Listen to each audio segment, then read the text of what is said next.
Dear student नमस्कार। आजको भिडियोमा हजुरहरूलाई चाहिँ स्वागत छ। डियर स्टुडेन्ट्स, आज म चाहिँ यो भिडियोमा measure of dispersion exercise chapter लिएर उपस्थित भएको छु।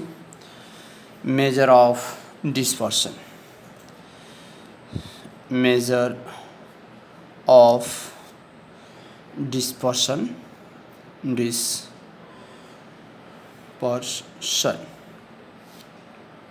आजको चाहिँ हाम्रो विषयवस्तु के रहेको छ भने measure of dispersion. Dear students, measure of dispersion भनेको के हो त्यो कुरा सबभन्दा पहिला हामीले जान्नु पर्यो र यसको किन आवश्यकता पर्यो। जहाँ हाम्रो मेजर अफ सेन्ट्रल टेन्डेन्सी थियो त्यतिले चाहिँ स्ट्याटिस्टिक्समा काम नभ्याएर चाहिँ के भयो भने मेजर अफ सेन्ट्रल टेन्डेन्सीको आवश्यकता पर्यो। मेजर अफ सेन्ट्रल टेन्डेन्सी जुन मेजर अफ डिस्पर्सन जुन छ भने मेजर अफ सेन्ट्रल टेन्डेन्सीले जुन काम गर्न सकेन, स्ट्याटिस्टिकल जुन डाटा छ त्यो डाटालाई निकाल्ने पर्फेक्टली चाहिँ एन्सर दिन सकेन भने त्यो अवस्थामा के आयो भने मेजर अफ डिस्पर्सनको चाहिँ उत्पत्ति भयो। र मेजर अफ डिस्पर्सनले के गर्यो भने त्यो जुन मेजर अफ सेन्ट्रल टेन्डेन्सीमा जुन अधुरो काम थियो, अधुरो जुन सोलुसन थियो, त्यो अधुरो सोलुसनलाई के गर्यो भने यो मेजर अफ डिस्पर्सनले के गर्यो भने कम्प्लिट गर्यो। त्यो अधुरो कामलाई यसले के गर्यो त पुरा गर्यो। अब डिस्टेन्स मेजर अफ डिस्पर्सन भनेको के हो भने त्यो बुझ्नको लागि हामीले सबभन्दा पहिला जरुरी छ कि what is the measure of dispersion. Major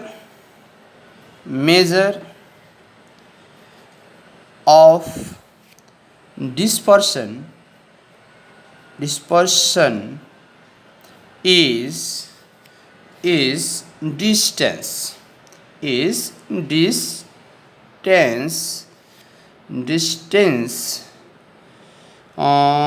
the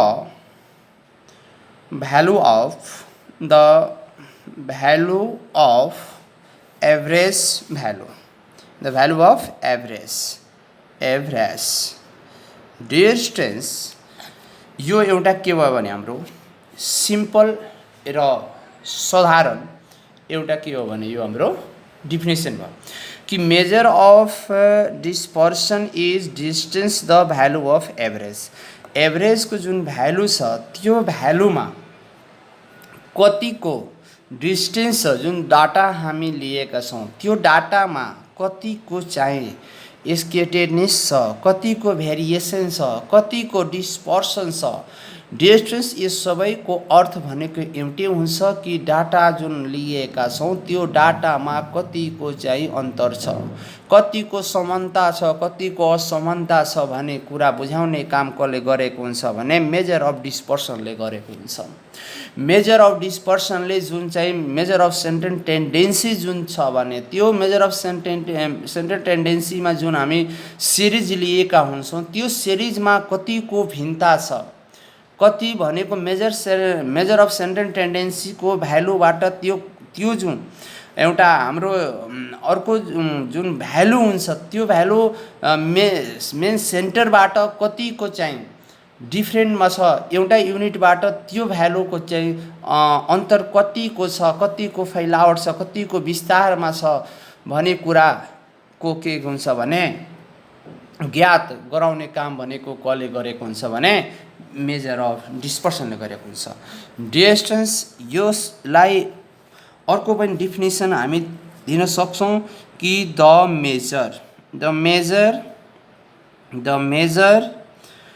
the measure which are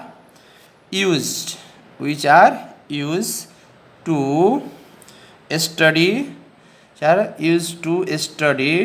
study the deviation, deviation, variation, scatter, scatterness of data around the center value are called measure of dispersion. Dear students, यो जुन definition छ the measure which are use, यसलाई यो मेजरलाई हामी प्रयोग गर्छौं के को लागि प्रयोग गर्छौं, के को स्टडी को लागि प्रयोग गर्छौं भने डेभिएसन फरकको लागि, भेरिएसन फैलावटको लागि, स्केटरनेस चाहिँ कतिको छरिएको छ मेजर सेन्टर टेन्डेन्सीबाट जुन यो सेन्टर भ्यालु छ, यो सेन्टर भ्यालुबाट यस लिएको डाटा युनिट जुन हुन्छ भनेको एलिमेन्ट अफ जुन डाटा हुन्छ त्यो डाटा कतिको चाहिँ भ्यालु सेन्टर भ्यालुबाट चाहिँ विस्तारमा छ, कतिको डिस्टेन्समा छ, कतिको चाहिँ फरकमा छ, कतिको चाहिँ समानता छ, कतिको चाहिँ असमानता छ, कतिको नजिकमा छ भने यो स्टेटमेन्टले हामीले बुझाउँछ र यो स्टेटमेन्ट भनेको के हो भने हाम्रो मेजर अफ डिस्पर्सन हो। डिस्टेन्स अर्को वर्डमा भन्दाखेरि द टर्म जुन टर्म्स लाइक टर्महरू like dispersion dispersion variation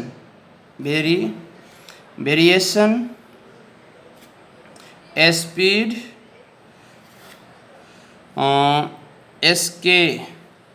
scatter deviation and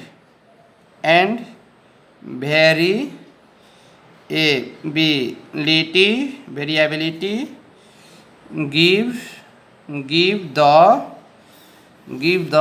idea of homogeneity and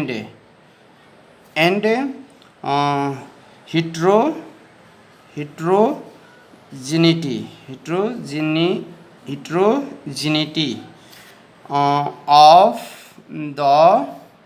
the data under study। Dear students यो पनि वर्डले त्यही कुरा भनेको छ द टर्म्स लाइक डिस्पर्सन, त्यो टर्म जुन हामी डाटाको जुन टर्म एलिमेन्ट अफ अब्जर्भेसन जुन हामी अब्जर्भेसन गरिएको जुन डाटाको जुन युनिटहरू हुन्छ, जुन नम्बरहरू हुन्छ, त्यो नम्बरहरूमा कतिको चाहिँ भेरिएसन छ, भिन्नता छ, कतिको फैलावट छ, कतिको चाहिँ विस्तार छ भनेको त्यही सबै कुरा। यसको अर्थ पनि त्यही हो, स्पिरिट भनेको त्यही हो, कतिमा फैलिएको छ मेजर सेन्टर टेन्डेन्सीबाट त्यो भनेको भ्यालु कतिको चाहिँ विस्तारमा छ, कतिको चाहिँ फरकमा छ, कतिको फैलिएको छ भने जस्ता कुरा बुझाउने काम कसले गरेको हुन्छ भने मेजर अफ डिस्पर्सनले गरेको हुन्छ। र डिस्टेन्स होमोजेनिटी एन्ड हिट्रोजेनिटी भनेको के हो भने समानता र असमानता of the data under study, जुन डाटाको स्टडी गरिएको हुन्छ भने त्यो डाटाको समानता र असमानतामा के छ, समानता कति छ र कतिको चाहिँ असमानता छ भने जस्ता कुरा केले गरेको हुन्छ भने मेजर अफ सेन्टर टेन्डेन्सीले डिस्पर्सनले बुझाएको हुन्छ। डियर स्टुडेन्ट्स, जस्तै कि मानौँ कि कुनै एक्जाम छ, कुनै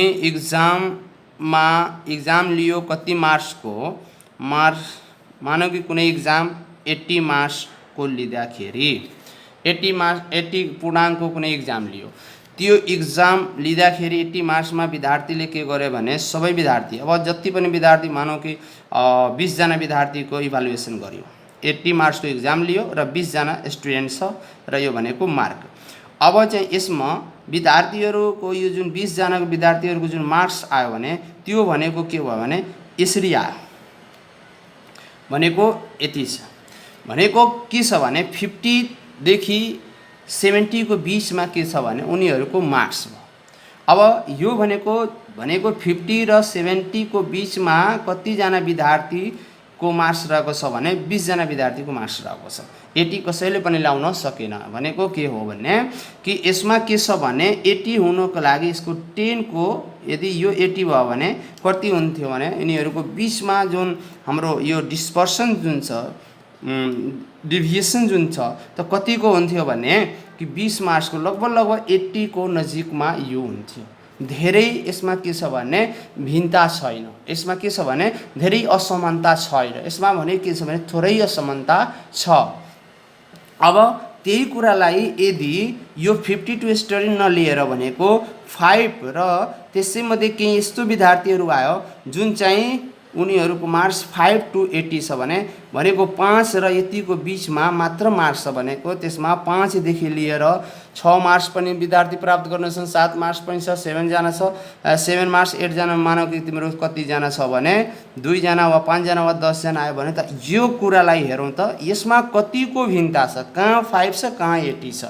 यहाँ भने कति छ 50 र 70 को बीचमा छ, त यसमा के छ भने होमोजेनिटी कम छ, के छ भने यो समानता छ। तर यहाँ हेरौँ त कति छ, यहाँ कतिको डिफ्रेन्स छ भनेको 5 कहाँ छ र 80 कहाँ छ भनेको यसमा मोर के छ भने डिभिएसन छ, यसमा मोर फरक छ, हो कि न। यो सेन्टर टेन्डेन्सीबाट धेरै नै के छ भने फरक रहेको छ। डिस्टेन्स अझ नेक्स्ट इक्जाम्पलले पनि हामी फेरि बुझ्नेछौँ यसको बारेमा। जस्तै कि मान्यो कि हामीसँग इक्जाम अर्को 1 सिरिज छ, एउटा सिरिज छ हामीसँग, एउटा सिरिजमा हामीले 49 र यति 50 र 51 यो डाटा छ र अदर सिरिज यानि कि सेकेन्ड जुन हाम्रो सिरिज रहेको छ त्यो सेकेन्ड सिरिज हाम्रो 10 रहेको छ, 60 र 80 रहेको छ। डिस्टेन्स यसको मिन निकाल्दाखेरि कति हुन्छ भने 49 + 50 + 51 डिभाइड 3। यसको मिन निकाल्दाखेरि कति हुन्छ भने 10 + 60 + 80/3 अनि डिस्टेन्स यहाँ यसको कति हुन्छ भने जोड्यो भने 5 यानी कि यो 150 अनि 3 150/3 यानी कि कति हुन्छ 15 50 र यहाँ भनेको 80 10 90 100 150/3 यो पनि कति आयो भने 50 ल। डिस्टेन्स यहाँ मिन जुन छ भने मिन कति छ 50 छ, मिन के छ इक्वल छ। अब मिन इक्वल छ भने यसको अर्थ होइन कि डाटा जुन छ भने डाटा पनि इक्वल हुन्छ। डाटाको जुन होमोजेनिटी जुन छ भने त्यो भनेको होमोजेनिटी छ। होमोजेनिटी जुन छ भने डाटाको समान डाटामा के छ भने समानता छ भने त्यस्तो हामी भन्न सक्दैनौँ है त। यहाँ भनेको मिन मात्र इक्वल छ तर डाटाको अब्जर्भेसन गर्दाखेरि डिस्टेन्स यहाँ हेरौँ त यो 50 कहाँ यहाँ यसमा यो 50 र 40 फेरि यहाँ 50 50 51 50 भनेको यो 50 को नजिकमा छ। यसमा के छ भने होमोजेनिटी छ तर यसमा हेरौँ कहाँ 50 छ र कहाँ 10 छ। फेरि यहाँ के छ 60 छ, यहाँ भनेको 50 छ, यहाँ कति छ यहाँ 80 छ, यहाँ भनेको कति छ भने 50 छ। भनेको एउटा 40 को डिफ्रेन्ट युनिट भयो, यो 10 युनिटको डिफ्रेन्टमा भयो, यहाँ भनेको 30 युनिटको डिफ्रेन्टमा छ र यहाँ निकाल्यो भने कति हुन्छ -1 को यो भनेको 0 छ, यो भनेको 1 छ। अब यसमा र यसमा हेरौँ कि कतिको फरक छ, यसमा हेरौँ र यसमा हेरौँ त कतिको फरक छ। मिन सेम भएर भने यो कुनै ग्यारेन्टी छैन कि हाम्रो जुन यो डाटाको जुन युनिट छ भने युनिट पनि के हुन्छ भने समान हुन्छ भने त्यस्तो हामी भन्न सक्दैनौँ। यानि कि यो सिरिजमा के छ भने होमोजेनिटी हिट्रो होमोजेनिटी छ र यसमा के छ भने होमोजेनिटी छ। यो लगभग समान कन्डिसनमा छ, तर यो भनेको के छ भने यो सेन्ट्रल टेन्डेन्सी सेन्ट्रल भ्यालुबाट समानमा छ। लगभग यति नै एन्सर कम्प्लिट छ, एकदमै राइट छ। तर यहाँबाट हेर्दाखेरि कहाँ 50 मिल्छ र यहाँ भनेको 10 भनेको 40 को, यहाँ भनेको 10 को, यहाँ भनेको 30 को, यो भनेको हिट्रोजेनिटी छ। यसमा के छ भने सेन्ट्रल भ्यालुबाट यसको जुन मिड भ्यालु के भनिन्छ भनेको स्केटर्डनेस जुन छ भने स्केटर्डनेस जुन छ भने त्यो धेरै नै छ यसबाट सेन्ट्रल भ्यालुबाट। डियर स्टुडेन्ट्स, यो सेन्ट्रल भ्यालुबाट नै यसको के हुन्छ भने इभ्यालुएसन हुन्छ।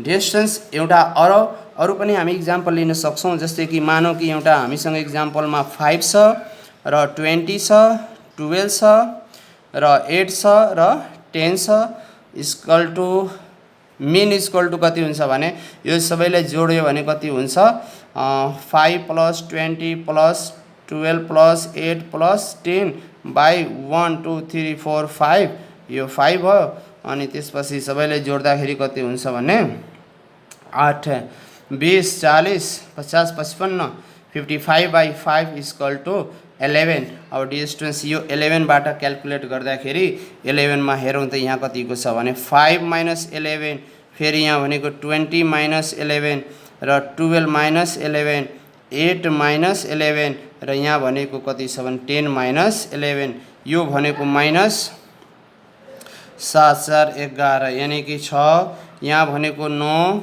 यहाँ भनेको कति छ भने 1 को छ, यहाँ भनेको -3 को र यहाँ भनेको 1। हेरौँ डियर स्टुडेन्ट्स, यसैलाई नै हामी के भन्छ भने measure of dispersion, measure of dispersion, measure of dispersion. Dear students, यसैलाई हामी मेजर अफ डिस्पर्सन भन्छौँ। सायद यो इक्जाम्पलले विद्यार्थीहरू बुझिसक्नुभयो होला कि वास्तवमा मेजर अफ डिस्पर्सन कसलाई भनिन्छ र यसको आवश्यकता किन छ भने बुझिसक्नुभयो होला। I think that.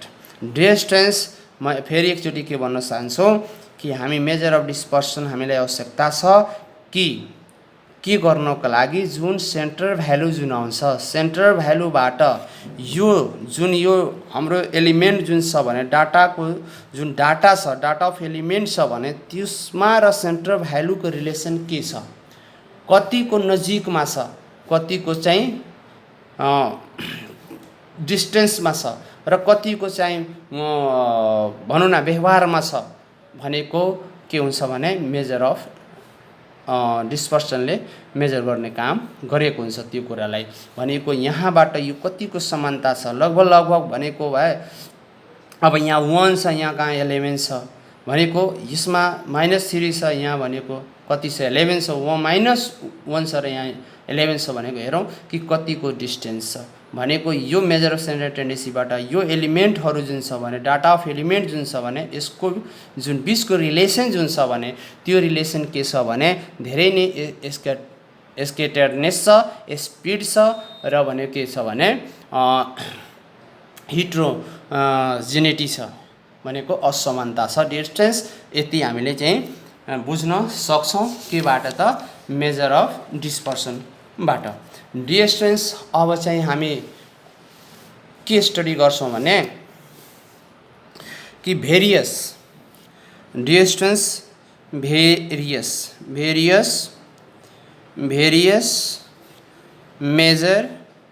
Major of dispersion वा variation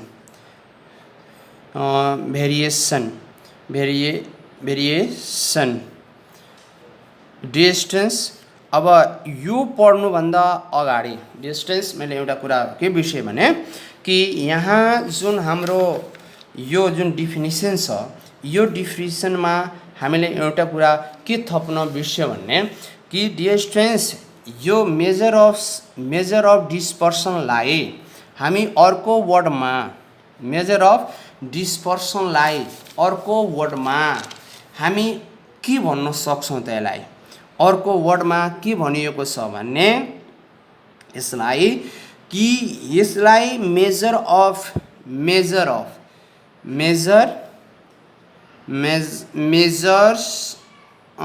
of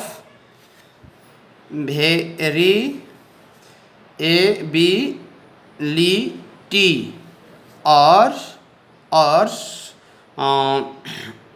average of second order, average of second order distance मैले यो छोडेको थिएँ। डिस्टेंस यहाँ तीनवटा छ। मेजर अफ डिस्पर्सनलाई in other word we can understand the measure of variability as well as average of second order यसलाई हामीले अर्को वर्डमा मेजर अफ डिस्पर्सनलाई अर्को वर्डमा मेजर अफ भेरिएबिलिटी और एभरेज अफ सेकेन्ड अर्डर पनि हामी भन्छौँ। र डिस्टेंस या त मेजर अफ डिस्पर्सन दियो भने इट्स ओके, नत्र भने मेजर अफ भेरिएबिलिटी पनि दियो भने हामीले मेजर अफ डिस्पर्सन बुझ्नुपर्छ। र एभरेज अफ सेकेन्ड अर्डर दियो भने एभरेज अफ सेकेन्ड अर्डर दियो भने तर पनि we have to understand measure of the dispersion distance. यो कुरालाई राम्रोसँग बुझ्नु होला। डिस्टेंस अब चाहिँ हामीले मेजर अफ भेरिएसन भनेको डिस्टेंस यसका प्रकार कति भेरिएसन भनौँ वा डिस्पर्सन भनौँ भनेको यस कति प्रकारको हुन्छ र हामीले चाहिँ के यसको भित्रमा स्टडी गर्नेछौँ भने जस्ता कुराको जानकारी दिन्छ भनेको टाइप अफ प्रकार भनेको छ है। त भनेको डिस्टेंस रेंज, हामी रेंजको बारेमा स्टडी गर्छौँ। एक नम्बरमा रेंज हुन्छ र रेंजको साथमा हामीले CR पनि पढ्छौँ। CR भनेको के हो भने कोएफिसिएन्ट अफ रेंज हो। डिस्टेंस नम्बर 2 मा हामी कोटाइल पढ्छौँ, कोटाइल डिभिएसन पढ्छौँ, कोटाइल डिभिएसन और semi inter quartile range, semi inter quartile QUARTILE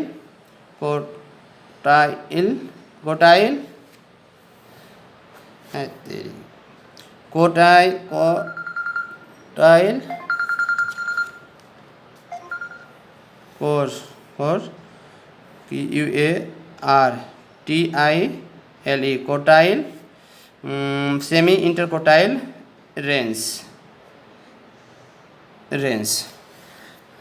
र त्यसै गरी डिस्टेंस यसै भित्रमा हामीले सी कोटाइल डिभिएसन पनि हामी पढ्छौँ, जहाँ हाम्रो यसैको साथमा पढ्छौँ हामी फर्मुला हामी पछि पढ्छौँ। डिस्टेंस 3 नम्बरमा हामी के पढ्छौँ भने 3 नम्बरमा हामी के पढ्छौँ भने मेजर मीन डिभिएसन पढ्छौँ। मीन डिभिएसन और एवरेज डिभिएसन मीन डिभिएसन और एवरेज डिभिएसन। मीन डिभिएसन में डिस्टेंस हामी के पढ्छौँ भने मीन डिभिएसन में हामी के पढ्छौँ भने फ्रम मीन पढ्छौँ, मीनबाट मीन डिभिएसन निकाल्छौँ, फ्रम मेडियनबाट मीन डिभिएसन निकाल्छौँ र फ्रम मोडबाट पनि हामी मीन डिभिएसन पढ्छौँ। र distance coefficient of mean deviation, coefficient of mean deviation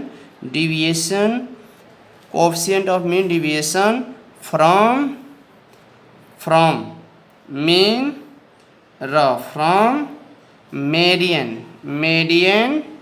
and from modes. Distance हामी मीन डिभिएसन और एवरेज डिभिएसन एउटै वर्ड हो। मीन डिभिएसन में हामीले mean deviation from mean median मोडबाट निकाल्नेछौँ पढ्छौँ र कोएफिसिएन्ट अफ मीन डिभिएसन भनेको फ्रम मीनबाट मेडियनबाट र मोडबाट हामी स्टडी गर्छौँ। र यसको साथसाथै डियर स्टुडेन्ट्स हामीले 4 नम्बरमा 1 2 3 4 4 नम्बरमा हामी के पढ्छौँ भने स्ट्यान्डर्ड डिभिएसन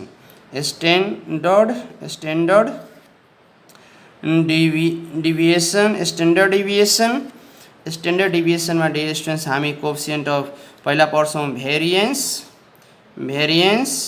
र अर्को चाहिँ हामी के पढ्छौँ भने coefficient of variance coefficient of variance coefficient of variance र डियर स्टुडेन्ट्स लास्टमा के पढ्छौँ भने हामी Lorenz curve Lorenz curve dear students हामीले यतिको बारेमा हामीले स्टडी गर्नुपर्छ डियर स्टुडेन्ट्स। अब 1 नम्बरमा मेन हाम्रो के हुन्छ भने जस्तै कि रेन्ज हुन्छ। अब रेन्ज हुन्छ, क्वोटाइल डिभिएसन हुन्छ, मिन डिभिएसन हुन्छ, स्ट्यान्डर्ड डिभिएसन हुन्छ र लोरेन्स कर्भ हुन्छ। डियर स्टुडेन्ट्स यतिको बारेमा हामीले पढ्नुपर्छ मेजर अफ के छ भने मेजर अफ डिस्पर्सनमा यी कुराहरूलाई चाहिँ के हुन्छ भने हामीले स्टडी गर्नुपर्छ डियर स्टुडेन्ट्स। अब यसमा हामीले के ध्यान दिनुपर्छ भने एउटा यो रेन्ज टपिकमा हामीले 3वटा सिरिजसँग सम्बन्धित भएर हामीले पढ्नुपर्छ। यानी कि 3वटा सिरिजमा हामी के गर्छौँ भने रेन्ज र कोएफिसिएन्ट अफ रेन्ज हामी स्टडी गर्छौँ। क्वोटाइल डिभिएसन पनि 3वटा सिरिजमा सबै भनेको के हुन्छ भने यसको लागि 3-3वटा हामीले सिरिजको आवश्यकता पर्छ। जुन सिरिज कुन हुन्छ त जुन सिरिज हुन्छ हाम्रो इन्डिभिजुअल सिरिज, डिस्क्रिट सिरिज र कन्टिन्युअस सिरिज। डियर स्टुडेन्ट्स अब यो 3वटा सिरिज भयो भने हामी के हुन्छ भने 3वटा सिरिजबाट हामीले रेन्ज निकाल्छौँ, क्वोटाइल डिभिएसन निकाल्छौँ, कोएफिसिएन्ट अफ क्वोटाइल डिभिएसन निकाल्छौँ भने यो जुन मिन डिभिएसन छ, स्ट्यान्डर्ड डिभिएसन छ र लोरेन्स जुन कर्भ छ भने हामी स्टडी गर्नेछौँ डियर स्टुडेन्ट्स। अब चाहिँ नेक्स्ट भिडियोमा चाहिँ हामी टपिक लिएर हामी चाहिँ नेक्स्ट भिडियोमा चाहिँ रेन्ज टपिकमा के गर्छौँ भने हामी स्टडी गर्छौँ। जबसम्मको लागि आजको लागि यति नै। Take care, by.